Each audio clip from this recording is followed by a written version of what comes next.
Hello, friends. My name is Remy Michael Akwibo, and I am a certified family life coach and strategist. My goal is to help you to live your true and authentic self and also the best version of you.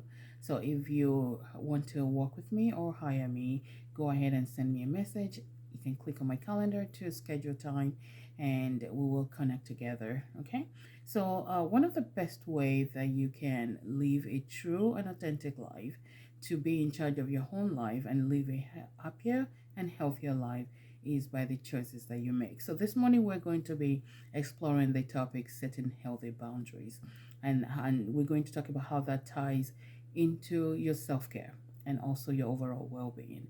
So what is setting healthy boundaries? What does it look like? Setting healthy boundaries means you are able to say yes or no when it warrants to do so. All right. And that means that you are taking charge and being in position to control what you allow to come into your life, what you allow to come into your family that affects your finance, that also may lead to stress in your own life and family. So it's very important to understand when you need to say yes and when it's okay to say no. All right. So the benefit of allowing yourself to be able to say yes and no and setting healthy boundaries is that it will help you to be your true self at all time. It will also, it is the best form of self-care anyway, and also it will help you to create realistic expectations always for you and also for others. And of course, respecting yourself is how people will treat you. If you don't set healthy boundaries to respect yourself, others will treat you the same way, right? And also you're creating a safety environment for you and also for your overall health. So, and when you set healthy boundaries, it will alleviate stress. It will eliminate being overwhelmed and also exhaustion and being hungry at yourself after you make the decision, saying no, yes where you were supposed to have said no. So, also, it will be a happier you.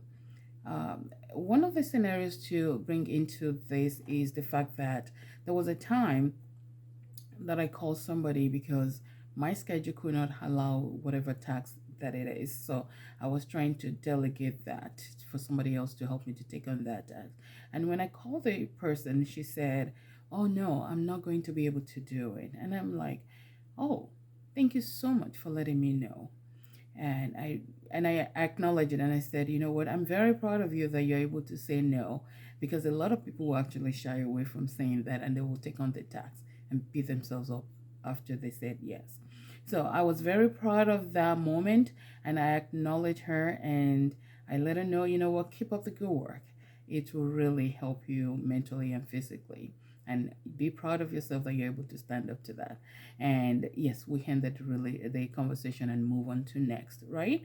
But hey, I being able to say no when you're confronted with decision making like that is a strength, and this strength can be developed because one of the reasons why you will not say no is because you don't know how to, and that can be learned.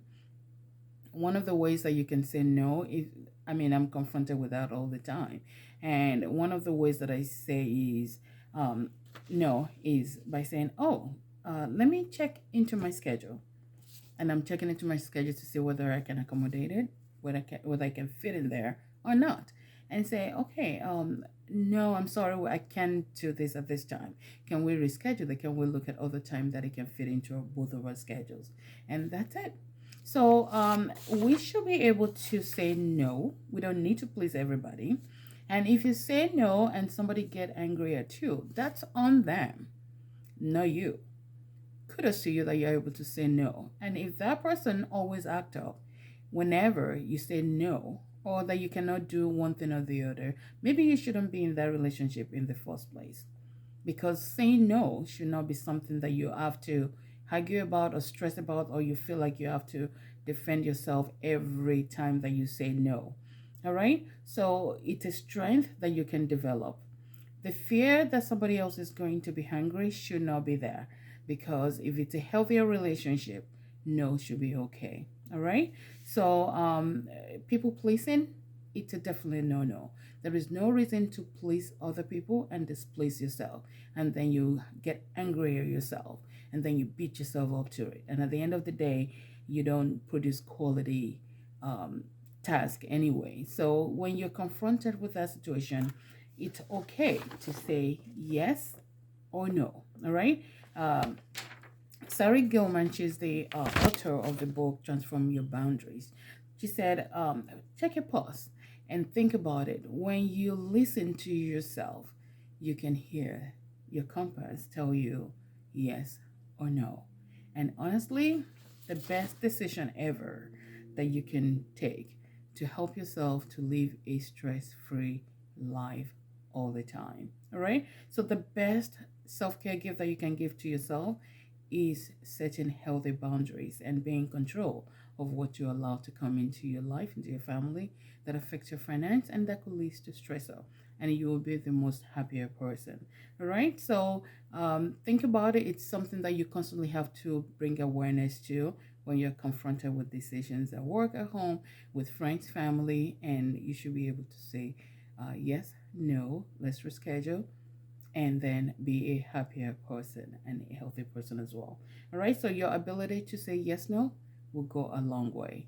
I hope you have a wonderful day and stay in charge. I am Remy Michael Akebo.